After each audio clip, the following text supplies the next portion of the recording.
예, 4장은 모세의 설교입니다. 모세의 설교인데 40절까지가 이제 주된 이제 설교의 내용이라 할 수 있고요. 41절부터 43절은 이제 그 도피성에 대해서 얘기하는데, 이 도피성의 위치가 요단 동편에 있는 세 곳을 얘기하고 있어요. 이것은 여기 본문의 어떤 목적은 아니지만 뒤에서 도피성을 대해서 언급할 때 어떤 뭐랄까 관련성을 나타내고 있다. 뭐 그 정도고요. 44절부터 49절까지는 지금까지 신명기 앞에서부터 지금까지 내용을 요약하면서 5장에서 시작하는 모세의 설교의 서론을 그런 역할을 동시에 하고 있다라고 이제 본문이 그렇게 구성되어 있습니다. 이제 모세가 이제 설교를 하는데 1절을 보니까 그 이제 율법에 대해서 얘기를 하려고 하는 거예요. 규례와 법도를 지켜 준행하라. 이게 모세가 말하고 싶은 것입니다. 그런데 이 율법을 순종하면 어떻게 된다고 얘기하고 있죠. 1절에 보니까 그리하면 너희가 살 것이다. 그리고 약속의 땅을 얻게 될 것이다. 라고 얘기하고 있어요. 그러니까 율법을 순종한다는 것은 하나님으로부터 생명을 얻는 것, 또 하나님께서 약속하신 그 땅을 얻는 조건입니다. 그죠? 분명히 율법을 순종하는 것은 조건이에요. 그렇지만 이제 그 5절 이하에서는 좀 다른 뉘앙스로 이제 얘기를 해요. 일단 2절을 보면 이 율법을 순종하는 데 있어서 중요한 것을 한 가지 짚어주고 있어요. 그것이 뭐냐면 가감하지 말라는 것입니다. 가감하지 말라, 더하거나 빼지 말라는 것이죠. 예수님께서 이 땅에 계셨을 때 바리새인들이 그렇게 예수님을 대적했죠. 왜 대적했나요? 뭐라고 이렇게 예수님을 이렇게 비난했나요? 그 죄인과 세리의 친구 뭐 이러기도 하면서 그 한마디로 율법을, 그러니까 그들의 그 유대인 사회에 있는 율법을 망가뜨리는 자라고 이렇게 비난을 했어요. 그런데 엄밀히 말해서 예수님은 율법에 대해서 불순종한 적이 없으세요. 완전하게 순종하셨어요. 그렇다면 왜 율법학자라고 하는 바리새인들과 이런 다툼이 있었을까? 그들은 뭐랄까 율법 위에 그 율법을 지키기 위한 어떤 전통들이 있었거든요. 그것을 강조를 했어요.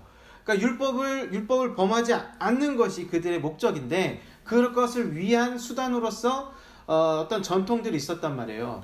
예를 들어 안식일에 노동하지 말라 그러면 그게 이제 그러니까 그 율법 자체는 노동하지 말라라고 되어 있다면 그 노동이 뭔지 해석을 해야 되잖아요. 그런 해석을 바리새인들이 하고, 그러면 얼마까지 노동이라고 할 수 있는가? 뭐 몇 발자국 걸으면 노동이냐, 무거운 걸 들으면 노동이냐, 뭐 이런 것을 따졌던 것이죠. 그래서 그 제가 지금 막 생각나는 거, 예수님께서 그 누구죠? 안진뱅인가요? 누구를 일으켜 세웠을 때 자기 자리를 들고 가라고 했어요. 그런데 그걸 가지고 바리새인들이 딴지를 건 적이 있어요. 그 딴지를 건 근거가 뭐냐면 안식일에 노동을 했다는 거예요. 그게 노동이라는 거예요. 그 자기가 깔고 있던 깔개를 들고 갔다는 것이. 그러니까 이런 식으로 이제 이 바리새인들이 이제 예수님께 딴지를 걸었는데, 결국 2절에 비춰보면, 우리 본문의 2절에 비춰보면은 뭡니까? 바리새인들이 잘못한 게 더한 거예요. 율법은 물론 그들은 그렇게 생각했죠. 원래 모세의 율법은 있어요. 하지만 그것을 지키기 위한 전통이 있었단 말이에요. 그런데 그것이 주객이 전도가 된 거예요.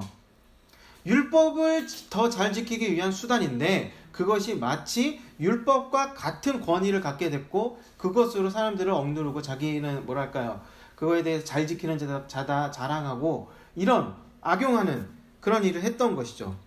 그렇기 때문에 이제 율법은 결코 뭐랄까요, 그런 우리가 율법주의라는 것과 율법은 다르다는 거예요. 우리가 보통 율법주의라고 할 때 어떤 때 사용하냐면 정죄할 때 사용한단 말이에요, 주로. 그죠? 옳은 잣대로 이렇게 들이밀면서 너 왜 그러느냐 이렇게 지적하고 그러죠. 그죠? 너는 집사인데 왜 그러냐, 뭐 권사인데 장로인데 왜 그러냐, 뭐 이런 식으로 뭐 지적할 때 사용한단 말이에요. 율법은 그러라고 있는 것이 아니라 하나님의 뜻에 따라서 순종하라고 주신 거예요. 그러니까 율법주의와 율법은 다른 거죠. 그러니까 율법 때문에 사람이 망하는 게 아닙니다. 그러니까 율법을 뒤에 말씀드리겠지만 이스라엘이 실패한 이유가 율법 때문에 실패한 게 아니에요. 율법에 순종하지 못해서 실패한 것이죠. 율법에는 잘못이 없어요. 그러니까 율법과 복음을 가지고 서로 싸움을 붙여서도 안 되는 거예요. 그러니까 율법을 강조하면 뭐 복음과 멀어지는 것처럼 그것은 오해예요. 율법은 하나님의 뜻을 드러내는 것이죠. 하지만 또한 우리가 율법을 지키고자 할 때 무엇이 또한 드러나는 거예요? 우리의 죄. 그 율법을 지키지 못하는 우리의 죄성들. 그런 것이 드러나는. 그래서 바울은 그런 죄성이 드러남으로써 그런 것들이 그리스도께로 안내한다. 라고 이렇게 로마서에서 이렇게 얘기를 하고 있어요. 아마도 로마서일 겁니다. 아무튼 이제 그 율법의 특징은 그런 거고요. 5절에서 5절 한번 보시면 여기서 이렇게 얘기해요. 너희가 들어가서 기업으로 얻을 땅에서 그대로 행하게 하려 함이즉. 그러니까 4장은 계속해서 율법에 대해서 얘기를 하는데 그 약속의 땅을 주시는 것만이 목적이 아니라는 것을 5절을 통해서 알 수 있죠. 들어가서 행하게 한다는 거예요. 율법을 지키는 것이 하나님의 뜻을 구현하는 것이기 때문에 그 땅에서 그렇게 행하게 한다는 거예요. 그리고 1절을 다시 돌아가 보면은 그래야만 약속의 땅에서 살 수 있다는 거예요. 그러면 거꾸로 이것을 율법을 지키지 않으면 어떻게 돼요? 뒤에 우리가 함께 읽었지만 쫓겨나는 거죠. 이런 어떤 조건적인 그런 특성을 이제 앞에서 얘기를 하고 있는데요. 그러면 율법을 지키는 것이 약속의 땅에서 거주하기 위한 조건이라면 사실 좀 부담스럽죠. 부담스러워요. 그래서 어떤 말씀을 보면 이런 말씀들이 경고처럼 생각할 수도 있어요. 하지만 5절 이사는 그렇지 않다는 6절을 보실게요. 너희는 지켜 행하라. 그리함은 열국 앞에 너희의 지혜요 너희의 지식이라. 6절 이하를 보시면 어떤 느낌을 받냐면 율법은 이렇게 좋은 거다라는 거예요. 경고이기 때문에, 조건이기 때문에 그래야만 지켜야 할 것이 아니라 율법 그 자체는 매우 좋은 거야 라고 이제 6절 이하에서 얘기를 하고 있어요. 그래서 뭐라고 얘기하냐면 열국 앞에 너희의 지혜요 지식이다 라는 거예요. 율법에 순종하면은 그것이 지혜가 되고 지식이 된다는 거예요. 그래서 누구 앞에 그렇다는 거예요? 열국 앞에. 이제 이스라엘은 약속의 땅에 들어가게 될 텐데 그러면 뭐랄까요? 외톨이가 돼요. 왜 외톨이가 되느냐면 주변 그 민족들의 그런 종교와 문화는 뭐냐면 다신교란 말이에요. 그러니까 여러 신을 섬긴다는 것이죠. 그런데 이 이스라엘이 섬기는 신은 오직 하나님만 섬기라는 유일신 종교라는 말이에요. 그러니까 이 문화가 되게 이질적일 수밖에 없어요. 주변 문화와 이스라엘의 문화는 이질적일 수밖에 없어요. 그래서 이제 물론 이제 그 원주민들의 입장에서 보면 이민족과 다름이 없겠지만 어찌됐든 그 외부 민족이 와서 외부인이 와서 그 자리에서 막 자리를 잡았는데 주변 민족은 그렇다고 해서 다 싹쓸이 한 게 아니라 주변에도 다른 민족들이 있단 말이에요. 다른 종교 문화가 있고. 그러면 이 이스라엘은 한 신만 섬긴단 말이에요. 하나님만 섬긴다는 거예요. 그러면 뭔가 다른 점이 있지 않고서야 우월한 뭔가가 있지 않으면 어떻게 되겠습니까? 잠식당할 수밖에 없는 거예요. 그대로. 왜냐하면 이스라엘은 소수예요. 이 지역은 훨씬 더 이 주변 문화는 그러니까 이스라엘만 빼고 다 비슷한 문화를 공유했기 때문에. 그래서 하나님께서는 이렇게 얘기를 하는 거예요. 율법에 잘 순종하면 사람들이 주변 민족들이 그 사람들이 이스라엘 사람들이 지혜와 지식이 있는 백성이다라고 인정하게 될 것이라는 말이죠. 7절과 8절은 우리가 주의 깊게 읽어야 합니다. 그게 왜 그러냐면 이게 문법상 7절과 8절은 하나의 짝꿍이에요. 짝꿍. 그래서 이제 그 우리말 번역을 봐도 약간 비슷한 형태가 있죠. 그래서 마지막에 이렇게 얘기했잖아요. 나라가 어디 있느냐? 그런 나라가 어디 있느냐? 8절도 마지막에서 그런 나라가 어디 있느냐? 라고 해요. 근데 7절에서 뭐라고 얘기해요? 우리가 기도할 때마다 우리에게 가까이 하신 것 같이 그 신의 가까이 함을 얻은 나라가 어디 있느냐. 7절에서는 하나님께서 이렇게 가까이 한다. 이스라엘에게 가까이 한다. 라고 얘기하고 있고 8절은 뭐라고 얘기해요? 이 율법과 같이 이 율법과 같이 규례와 법도가 공의로운 나라가 어디 있느냐. 그러니까 8절은 율법이 공의롭다라는 걸 얘기하고 있어요. 근데 7절과 8절이 전혀 다른 얘기를 하고 있는 게 아니란 말이에요. 7절과 8절은 문법상으로 이제 평행법이라고 하는데, 그러니까 밀접하게 관련이 되어 있어요. 그래서 문장의 형태도 비슷하거든요. 그래서 이제 그 개념을 보면은 하나님을 가까이 함과 이 율법의 공의로움이 서로 짝꿍이라는 것이죠. 그럼 이런 거예요. 이 하나님께서 가까이 한다고 했을 때, 이 실제로 이스라엘 사람들 곁에 하나님이 이렇게 탁 서 있거나 손잡고 다니거나 그런 건 아니죠. 아닙니다. 하나님은 형태로 드러나신 적이 없어요. 그죠? 뒤에도 나오죠. 하나님은 어떤 말씀으로는 이게 자신을 드러내시기도 했지만, 불이나 이런 상징이나 이런 걸로 드러내시기도 했지만, 하나님의 본질을 피조물에게, 사람에게 드러내신 적은 한 번도 없어요. 그런데 그 대신에 뭐가 있는 거예요? 곁에? 그렇죠. 율법이 있는 거예요. 그럼 정리하면 이런 거예요. 하나님께서 가까이 함과 공의로운 율법이 짝이잖아요. 그렇다면 하나님께서 가까이 함은 가까이 한다는 것은 뭐가 대신하고 있다는 거예요? 율법이 대신하고 있다는 거예요. 그러니까 율법이 하나님을 대신하고 있는 거예요. 그만큼 율법은 큰 역할을 하고 있는 것이죠. 율법에 순종한다는 것은 어떤 거예요? 그래서 하나님을 가까이 한다는 거예요. 하나님을 가까이 한다. 하나님과 동행한다. 9절 이하에서 보면은 이제 9절과 10절은 이제 이 앞에 뒤에 할 얘기에 대해서 그 목적에 대해서 얘기를 해요. 그 뭐냐면 후손들에게 이걸 알게 하라라는 건데, 주된 요지가 뭐냐면 제 두 번째 계명, 우상은 섬기지 말라. 우상 숭배하지 말라. 우상을 섬기지 말라. 그러니까 뭐죠? 정확하게 뭐죠? 우상을 만들지 말라, 섬기지 말라, 이런 거죠. 예. 그렇다면 왜 여기서 이제 우상이라는 것은 이제 두 가지가 될 수가 있어요.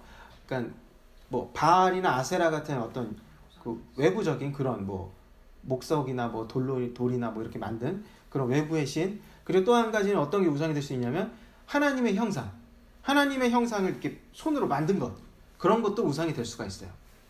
그렇다면 뭐 이제 그 외부의 신들은 뭐 그거는 당연히 안 되겠지만, 그렇다면 왜 하나님의 형상을 만들면 안 되는가에 대해서 이제 뒤에서 얘기를 하고 있어요.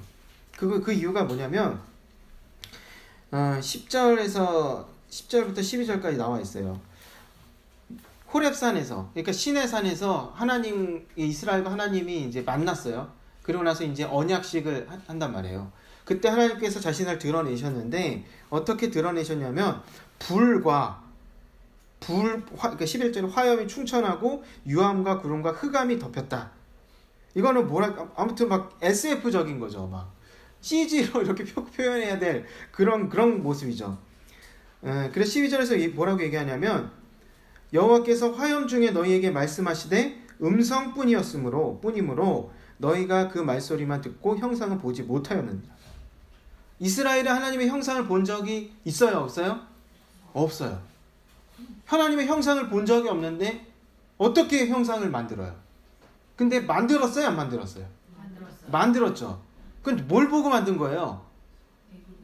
뭐 그런 거죠. 모방한 거죠. 모방한 거예요. 이스라엘은 한 번도 하나님의 형상을 본 적이 없어요.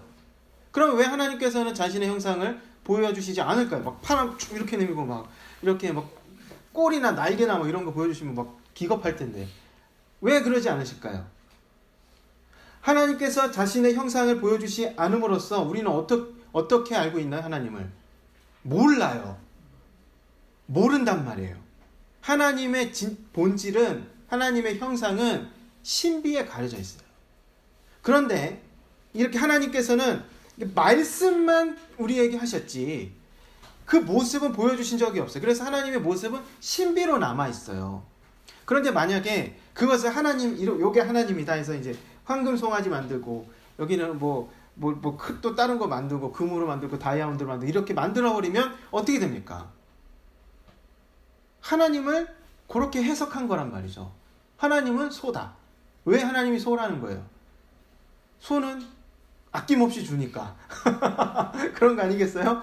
풍요의 상징이고 일도 해주고 고기도 주고 젖도 주고 이러잖아요. 그런 식으로 하나님을 해석한 거란 말이에요. 근데 하나님은 신비로운 분이기 때문에 몰라요. 다 알 수 없어요. 말씀하신 부분만 알 수 있어요. 계시해 주신 부분만 알 수 있어요. 근데 그것을 형상으로 만들면 하나님을 그걸로 제한시켜 버리는 거예요. 결국 우상을 왜 만들지 말라는 것이냐면 하나님의 신비를 벗기지 말라는 거예요. 벗길 수도 없고 그것을 인간이 결국 뭐냐면 자기의 목적에 그런 하라고 이제 하나님 형상을 만드는 거란 말이죠. 하나님의 모습을 소가 아니라 예를 들어 닭으로 만든다. 그럼 닭 같은 하나님이잖아요. 닭의 특징이 하나님의 특징이 되는 거잖아요. 그렇게 되는 거예요. 내가 원하는 모습으로 만들 수 있잖아요, 하나님을. 그렇게 하나님을 만들지 말라는 거예요. 그게 바로 우상숭배의 본질이라는 것이죠. 하나님은 신비로운 분이에요. 다 알려주시지 않아요. 그건 그대로 내버려 둬야 된다는 것이죠. 그러니까 우리는 항상 이것을 잊지 말아야 해요. 우리는 계시된 이 하나님의 말씀을 통해서 하나님을 알 수가 있어요. 그렇지만 하나님의 모든 것을 다 알 수는 없어요. 우리에게 알려주신 부분만 알 수 있을 뿐이에요. 그렇기 때문에 그 신비에 넘어 있는 하나님을 너무 찾으려고 하지 마세요. 그러니까 제가 말씀드리는 것은 하나님을 경험하고 싶습니다. 이런 마음을 억누르라는 게 아니라 나의 뜻을, 나의 욕구와 나의 어떤 소원을 하나님의 모습으로 이렇게 투사시키지 말라는 거예요. 하나님이 이렇게 그 모습으로 하나님을 해석하지 말라는 거예요. 하나님의 어떤 면은, 그러니까 우리에게 알려주시지 않은 그 다른 모든 면은 신비에 가려져 있어요. 그것을 우리는 인정을 해야 해요. 그렇다고 해서 모든 것이 신비에 가려져 있다는 것은 아닙니다. 이 계시해 주신 말씀을 우리는 부단히 알아야 해요. 그것을 알기를 원하시죠? 그래서 그 말씀대로 살라고 하나님 약속의 땅에 이스라엘을 들여보내 주시는 거잖아요. 그리고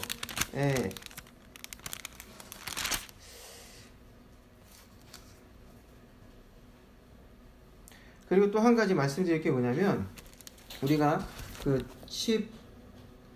16절 이하를 보면은 이렇게 얘기하죠. 어떤 형상을 만들지 말라고 할 때 이렇게 얘기해요.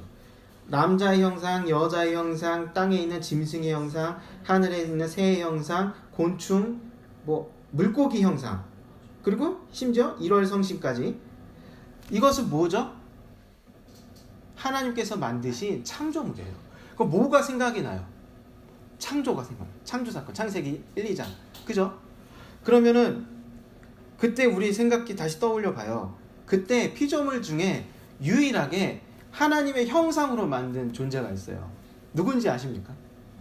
사람이에요. 예. 사람이에요, 사람. 그런데 생각해 보세요. 하나님께서 하나님의 형상을 만들지 말라 그랬어요. 근데 하나님의 형상이 있어요, 없어요? 있어요. 누구예요? 사람입니다. 우리예요. 우리가 하나님의 형상이에요. 그러면 하나님의 형상을 어디서부터 발견할 수 있는 거예요? 도저히 불가능하다는 표정으로 저를 보시는데 사람을 통해서 발견할 수가 있는 거예요. 하나님의 형상은 어디서 발견하는 거예요? 사람을 통해서. 그런데 물론 죄성에 물든 불완전한 상태이긴 하죠. 하지만 이스라엘을 통해서 원하신 게 뭐예요? 바로 그러한 하나님의 형상을 드러내라는 거예요. 그 율법은 어떤 거예요? 하나님의 형상을 드러내기 위한 거예요. 그러니까 그런 게 필요가 없는 거예요. 그 우상이라는 것이. 24절을 보시겠습니다. 내 하나님 여호와는 소멸하는 불이시요 질투하는 하나님이시니라 그랬어요. 하나님께서 불로 자신을 보여주셨잖아요. 이게 하나님의 특징을 잘 표현하고 있는 거예요. 불이라는 것은 뭐예요? 일단 조명해줘요. 조명. 비춰주죠. 그러니까 하나님의 영광이나 거룩성이나 이런 것을 드러내기에 불은 아주 좋은 상징이 돼요. 그런데 또 불이 하는 일이 있죠. 그게 뭐냐면 태우는 일이에요. 그래서 24절에서 뭐라고 얘기하냐면 여호와는 소멸하는 불이다 라는 거예요. 이 불이라는 특징, 태운다는 것은 하나님께 어떻게 적용할 수 있어요? 하나님께 가까이 가면 불탄다 라는 거예요. 하나님의 신비의 너머를 자꾸 가려고 하면 불탄다. 불나방이 불에 뛰어들어서 확 타오르듯이 사람도 그렇게 된다는 거예요. 하지만 그럼에도 불구하고 하나님께서는 특별히 이스라엘에게는 좀 은혜를 베푸셨죠. 33절을 보시면 이렇게 얘기하고 있어요.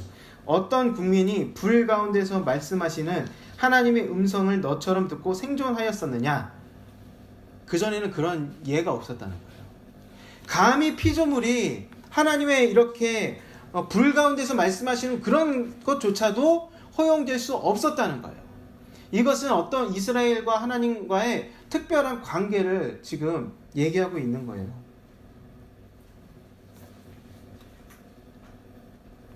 그런데 이렇게 하나님과의 특별한 관계에 있는 이스라엘, 그리고 이 주어진 율법, 이 율법은 또 어떤, 제가 하나 놓치고 간 거 있는데 그게 뭐냐면 율법의 특징 하나 공의라는 거예요. 공의. 8절에서 얘기하고 있잖아요. 율법과 같이 공의로운 큰 나라가 어디 있느냐. 그래서 이 주변 나라에게 이게 자랑이 되고 탁월하게 보여지는 이유가 뭐냐면 율법이 공의를 세우기 때문에 그래요. 여기서 있어 공의라는 것은 뭐냐면 옳고 그름만 나눈다는 그런 의미의 공의가 아니에요. 약한 자, 가난한 자, 심지어 노예까지, 이방인에게까지 관심을 갖고 그들의 인권을 지켜주고 보호해주는 것. 그래서 소문이 나는 거예요, 주변에. 공의로운 나라다. 이런 율법을 주셨다는 거예요. 그래서 이제 하나님 나라를 이제 구현하고 이제 확장시켜 나가라. 새 열방에 그걸 알려라. 라고 했는데, 문제는 뭐예요? 그것을 순종하지 못했다는 거예요. 이스라엘이. 24절에 이제 뒤에서 뭐라고 얘기해? 하나님은 또한 질투하는 하나님이시라고 얘기했잖아요. 그렇기 때문에 하나님의 말씀에 순종하지 않고 뭐 우상 형상을 만들고 우상 숭배하고 이런 것을 그냥 눈 감아 주시지 않는다는 거예요. 그럼 어떻게 됩니까? 26절에 보니까 망하고 전멸되고 27절에 열국 중에 흩으신다 그랬어요. 나라가 망했죠. 북이스라엘 남유다 다 망했어요. 그리고 포로로 끌려갔어요. 북이스라엘의 10지파는 그 뿌리를 잃어버렸어요. 왜 유대인을 유대인이라 불러요? 유다 지파라서 유대인이라 부르잖아요. 유다 지파, 베냐민 지파. 이 두 지파만 그 뿌리가 남은 거예요. 10지파는 다 주변 어떻게 흩어지고 동화되고 해서 사라져버린 거예요. 그런데 더 기가 막힌 게 뭐냐면 이제 어쨌든 이런 결과는 결국 하나님의 말씀에 순종하지 않은 결과잖아요. 근데 28절을 보시겠습니다. 너희는 거기서 사람의 손으로 만든 바 보지도 못하며 듣지도 못하며 먹지도 못하며 냄새도 맡지 못하는 목석의 신들을 섬기리라. 어디서 섬긴다는 거예요? 포로로 끌려간 그곳에서. 포로로 끌려간 그곳에서 뭘 한다는 거예요? 우상 숭배를 한다는 거예요. 계속해서 우상 숭배를 한다는 것이죠. 이제 뭐 바벨론에게 끌려갔잖아요, 유다 백성들이요. 그런데 바벨론은 이제 뭐 여러 가지 신들이 있었겠죠. 화려한 문화도 막 찬란한 문화였죠. 그러면 이제 강제적으로 그런 것을 이렇게 우상 숭배하게 했지 않았을까라고 생각할 수 있는데 그렇지 않아요. 바벨론은 상당히 관대한 나라였어요. 그 자기들이 정복한 그 정복민들에게 각자 갖고 있는 종교를 그 신들을 다 섬기게 했어요. 그리고 그런 종교의 자유를 줬을 뿐만 아니라 다른 면에 사회적인 뭐 정치 문화적인 면에서도 상당히 자유와 혜택을 많이 줬어요. 그러니까 유대인들은 누가 강요해서 우상 숭배를 한 게 아니에요. 상태가 심각한 거예요, 이들은. 그러니까 바닥인 줄 알았는데 내려가 보니까 지하가 있는 거죠. 정말 갈 때까지 간 정말 그 상태가 말이 아닌 상태가 된 거예요. 그랬는데 하나님께서는 이들을 저 같으면 포기할 텐데 정말 어느 정도 이 데드라인이 있지 않겠습니까? 어느 정도 선이 있지 않겠어요? 그런데 이 이스라엘은 그 선을 넘은 거예요. 나라가 망하고 포로로 끌려갔음에도 불구하고 거기서 또 우상 숭배를 한 거예요. 그런데 하나님은 포기하지 않으셨다는 거죠. 29절 이하를 보시겠습니다. 그러나 내가 거기서 내 하나님 여호와를 구하게 되리니 만일 마음을 다하고 성품을 다하여 그를 구하면 만나리라. 이 모든 일이 내게 임하여 환난을 당하다가 끝날에 내가 내 하나님 여호와께로 돌아와서 그 말씀을 청종하리니. 여기서 29절 30절은 뭘 얘기하는 거냐면 29절은 뭘 얘기하냐면 이제 하나님을 다시 찾는 거죠. 하나님을 다시 찾는 것이라는 것은 어떤 것을 의미할까요? 어떻게 하는 것을 의미할까요? 하나님을 다시 찾는다. 막 우상 숭배하던 하나님 모르고 조상도 모르고 그냥 우상 숭배하던 사람들이 어느 날 이렇게 살면 안 되겠다. 내 조상이 하나님이 여호와가 있었는데 이렇게 망한 이유가 여호와의 말씀에 순종하지 않아서 이렇게 된 거다. 이제 돌이켜서 하나님 말씀에 순종해야지. 그러면 뭘 해야 합니까? 뭘 해야 할까요? 하나님 말씀하신 대로 해야죠. 율법을 찾고 율법을 배우고 율법에 순종해야죠. 그걸 두 글자로 뭐라 그래요? 회개라고 하는 것입니다. 회개. 여호와를 찾는 하나님을 찾는 일은 회개예요. 회개. 근데 그 회개는 감정이 없을 수는 없어요. 사람이니까. 근데 감정만이 아니에요. 실제적인 돌이킴, 실제적인 행동이 있어야 되는 것이죠. 그런데 회개 자체가 하나님께서 그들을 회복시키는 이유가 될 수는 없어요. 그렇죠? 이미 저질러 놓은 게 있는데 이제 와서 이렇게 할게요 한들 하나님께서 그것이 늘 기다렸다는 듯이 그렇게 해서 옳다군 하시겠습니까? 꼭 그렇게 해야 한다는 법은 없잖아요.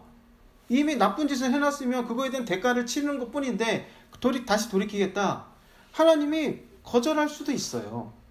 그런데 하나님은 그렇게 하시지 않는다는 거예요. 그래서 30절을 다르게 원문을 좀 더 충실하게 번역하면 사실 이런 거예요.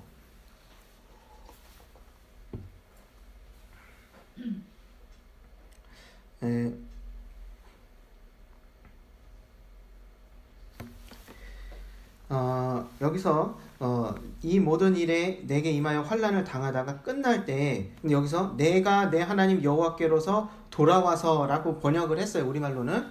그러니까 여기서 보면은 그러니까 이스라엘이 하나님께 돌아가는 걸로 보여요. 그죠? 당연히 이렇게 이해가 돼요. 그런데 원문은 전혀 다르게 말하고 있다는 거예요. 원문은 그 율법 자체가 주어가 돼요.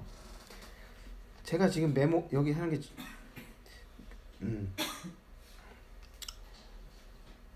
이런 거예요.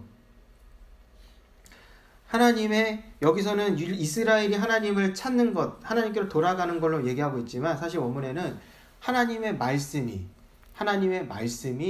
이스라엘을 발견하면 이런 식으로 이제 직역하면 이런 뜻이 되는 거예요. 하나님의 말씀이 이스라엘을 발견하면이라고 얘기하고 있어요. 그러니까 여기서 얘기하는 말하고자 하는 바가 뭐냐면 하나님의 주권이에요.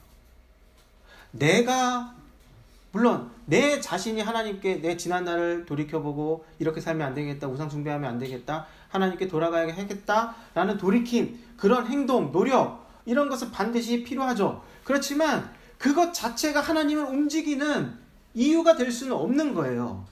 하나님께서 해주셔야만, 하나님께서 받아주셔야지만 그때부터 회복이 일어나는 거예요. 그래서 말씀이 우리를 발견한다고 본문은 사실은 그렇게 얘기를 하고 있죠. 그럼 하나님께서는 왜 그렇게 말씀하시는가?